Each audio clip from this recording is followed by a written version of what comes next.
whatever the dragon bond is, we'll talk about the lizard people thing. They're using sorcery from the beginning. Sorcery is one of their key tools in their toolkit. They use it to solve problems. They use it to power their civilization. It's not in case of emergency. It's a main ingredient. And their sorcery is all rooted in blood and fire. And we know that fire itself can be a source of magical power, and so can blood. They seem to have been practicing blood magic, again, probably from the very beginning. They probably learned that from the Ishai who came before them, but we'll talk about that. Now they do, of course, have a kind of lizard people race supremacy. I should talk about the Valyrians' obsession with interbreeding different species, though. They practice blood magic and other dark arts as well, delving deep into the earth for secrets best left buried, and twisting the flesh of beasts and men to fashion monstrous and unnatural chimeras. Enslaving the people they just conquered with their dragons wasn't enough for the Valyrians. It was never enough for them. Instead of conducting their mutant experiments on their mining slaves or their slave army, they chose the worst criminals for this one. They also took their work to a different location, where they formed something called the Flesh Pits. It was on an island just southeast of Valyria. Founded by the old empire of Geese, it was known as Gorgei for close on 2 centuries, or perhaps 4, there is some dispute, until the Dragon Lords of Valyria captured it during the Third Giscari War and renamed it Gogosos.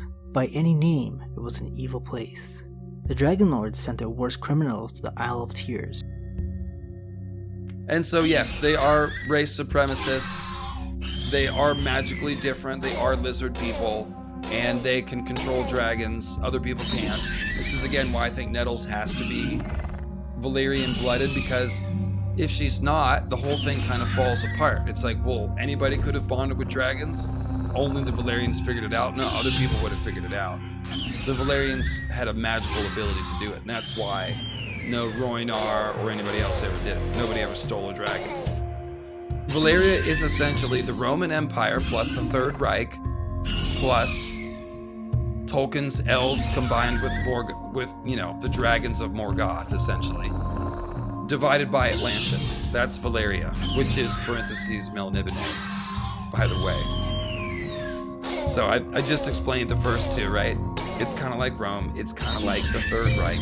And then as far as the Tolkien aspect, the Valyrians are very reminiscent of the elves, but they are wearing the colors of Sauron and Morgoth. And the dragons, of course, in Tolkien world, those are only the purview of the forces of Morgoth and Sauron. The dragons are evil, if you will.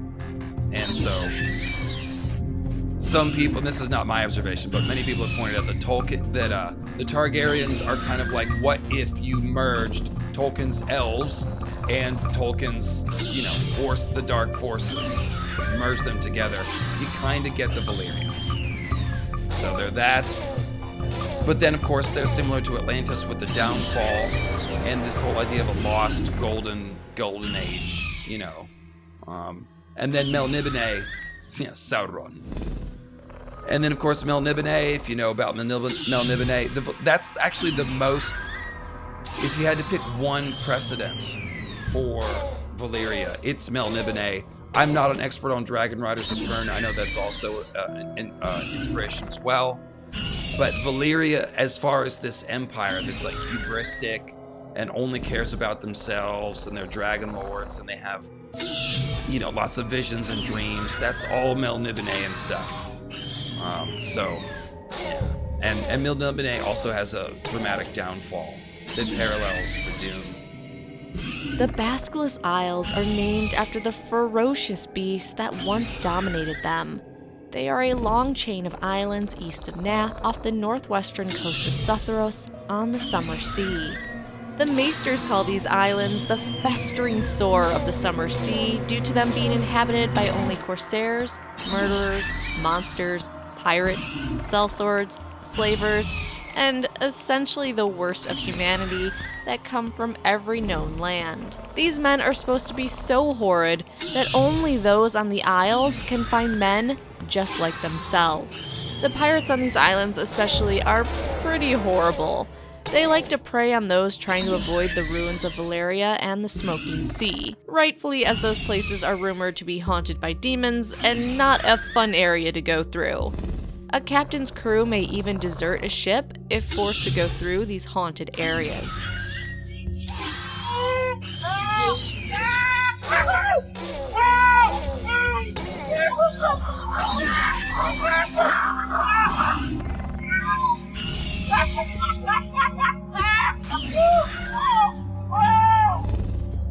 As you'd guess with such a rough crowd, life on the islands is not easy by any means. Life there is brutal, nasty, and oftentimes short, with humid hot days and swarming with stinging flies, sand fleas, and bloodworms. The Maesters state the islands aren't healthy even for the animals that roam it. Because the islands and their inhabitants are such a problem when it comes to preying on others, once every generation Atlantis, with the help of one or more of the free cities, send fleets to clear out the pirates. This has had some mixed results. At times the Corsairs have fled when they were warned ahead of time. Other times hundreds have been hanged and scores of ships have been sunk, burned down, or seized. One time even ended in a captain joining the Corsairs instead of taking them out. Sathos, son of Lys, who was given command of a fleet to destroy Corsair strongholds, instead decided to join the pirates and then became a king of the Basilisk Isles for almost 3 decades. Regardless of how the attacks went, the Corsairs would always come back after some time, popping up new towns that would then be abandoned a year or 2 later, left to rot and sink into the mud. The most famous of these towns was called Port Plunder, which is celebrated in story and song, and yet it cannot be pinpointed on any map. This has led to the belief that there has been at least a dozen Port Plunders on as many islands. One is destroyed, and then another is created, and so on. The same can be said for Stye, Boar's Gash, Black Pudding, and other pirate layers that the Maesters deem more vile and infamous than the last. But let's talk about each of the Basilisk Isles separately. There are 7 major isles of this chain, each one unique in its own way. First, let's talk about the Isle of Tears. This island is the largest in the chain and located off the northwestern coast of Sutheros. The island is filled with twisted, windswept rocks, rugged flint hills, steep-sided valleys, and black bogs. It also holds remnants of an ancient civilization with ancient ruins that can also be found on the Isle of Toads and Axe Isle, which I'll talk about later. And this island is probably the major one you didn't want to visit back in the day. So the old Empire of Gis, one of the oldest known nations in the world, used to control much of Essos thousands of years before the Valeria Freehold was founded. Look what a beauty you are now the red waste has been washed off you. I am sorry about all that unpleasantness. The silver hair of a true Targaryen. Xaro Zoan Doxos. She is far too lovely for a glorified dock worker like yourself. Very true. Part of their expansion was creating a city called Gorgai on the southern coast of this island.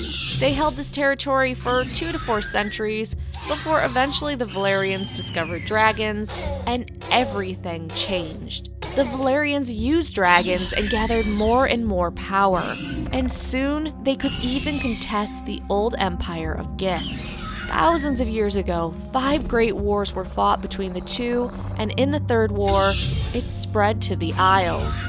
The Valerians successfully captured their city on the Isle of Tears, and to add insult to injury, decided their name wasn't cool enough and changed it to Gargosas. Now, this city under the Valerians was not a place you'd want to visit. The Valerians decided this city would be used as a penal colony and to house the worst of the worst, rotten criminals who would live out their days in hard labor.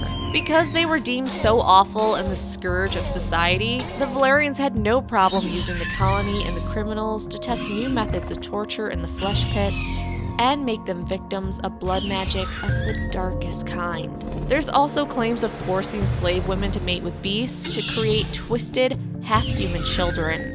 But that's probably just a legend. I hope. It continues continued to serve as a prison until the Doom of Valeria.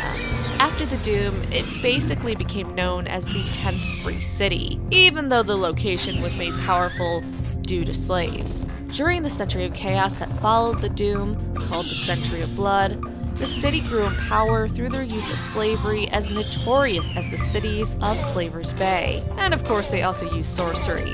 But this all ended 77 years after the Doom of Valeria, when it said the stink finally reached the nostrils of the gods, and they could not allow it. In the city, in the immense slave pens, one day a disease broke out.